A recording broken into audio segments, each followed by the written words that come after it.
Hi everyone, today we're going to do a quick overview of how to both build a LinkedIn profile and also how to use the alumni search tool to your advantage.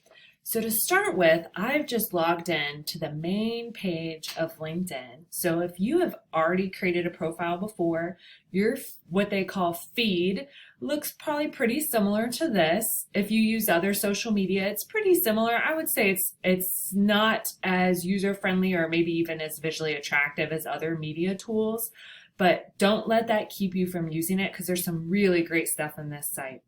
So to start off with building a profile, I'm just going to walk you through mine just to show you how you can use some different functions of this site. So since I have clicked on my own profile, which you can also see your own up here in this Me menu section, but I've clicked on mine. So I've added a professional photo. This doesn't have to be a formal headshot that you had taken by a photographer. Even a nice smartphone picture of you in professional clothing with a kind of minimalist background can be really appealing. But I highly recommend having a photo. You'll notice that I have a header. There are a lot of different ways to do this. Some people will do their current position, as I have done. Other people who are current students will list student at Ohio University studying fill in the blank here. So say you were studying economics or college student personnel, that you might list your area of study. A great way to get ideas for this is to look at other people you know in your academic program to see how they're promoting themselves within the headline. So as you go through the rest of my profile, you'll notice a lot of these little blue pencils and these blue plus signs, which goes along with up here, this blue add to your profile section. So all the blue is indicating that you can edit that. So if I hit the pencil, I can update what type of employment I had, add some details about my work experience, add my start and end dates, and then even upload examples of my work. So I've uploaded a video and web links kind of to use like a portfolio, which is really cool. So that's a really nice feature of LinkedIn, that it is like your online resume, but it's dynamic and that you can add examples of your work. You can constantly update it. You can compare to other people in your field to make sure you're being competitive. So I highly recommend adding your work experiences here, and then also adding some description. It's okay if it's the same text as your resume, and it's also okay if it's a little bit different. Say you've shortened some of your resume to fit on a page or 2 pages, but you have more you'd like to include. LinkedIn really doesn't limit you on space, so it's a chance to really optimize what you're looking for by including details in your experience that are relevant to the type of opportunity that you want. Now, after my work experience, you'll notice your education section. So I highly recommend adding the schools from which you've earned a degree or where you've studied long-term.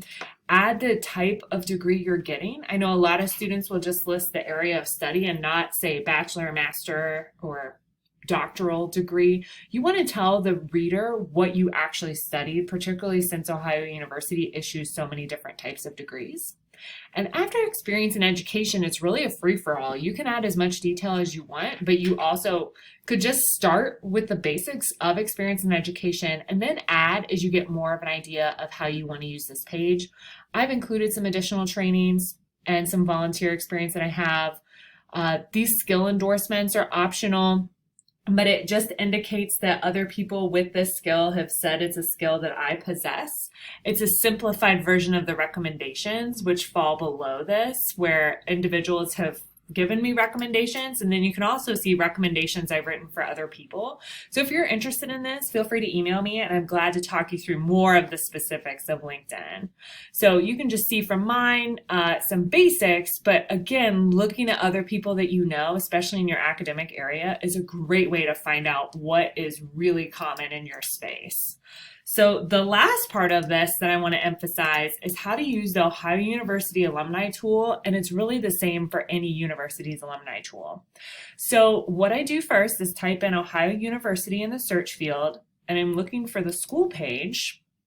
Once I'm on the school page, you'll notice this menu on the left side, and I'm selecting alumni. So the power of this tool is that it's pooling all 166,000 alumni as of this video. It'll be more, I guarantee, by the time you log in. But it's showing all the people who on their LinkedIn profile indicate that they studied or worked at Ohio University at any point in time.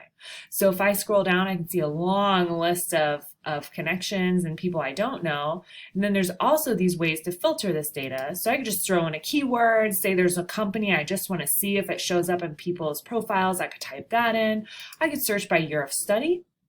And then I could also narrow down by where they're working. So you can see the data auto-populates to what the kind of greatest to least. So the highest number of students live in the United States and then Columbus, and the largest number work at Ohio University, which isn't surprising because it's also pulling people who list that they work here.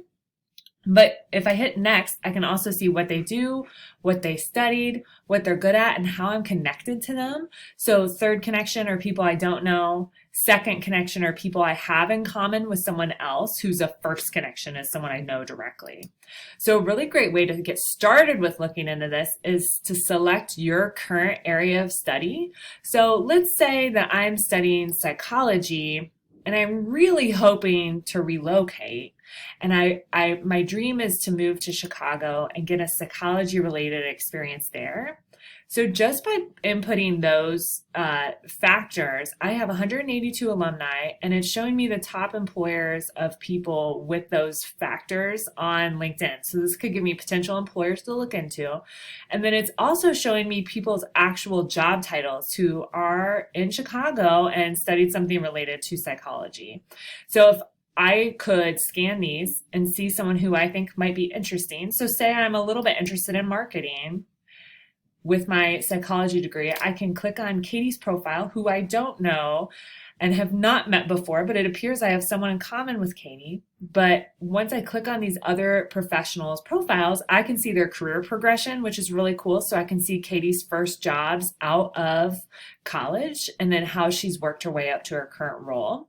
And if this is someone that I'm interested in talking to more, say for an informational interview, all I would do is select connect and then add a note. And I could say something like, "Hi, Katie. I saw that you are also an Ohio University alumna who studied psychology just like me. I'd love to learn more about your experiences in marketing in Chicago because I'm hoping to pursue a similar career path."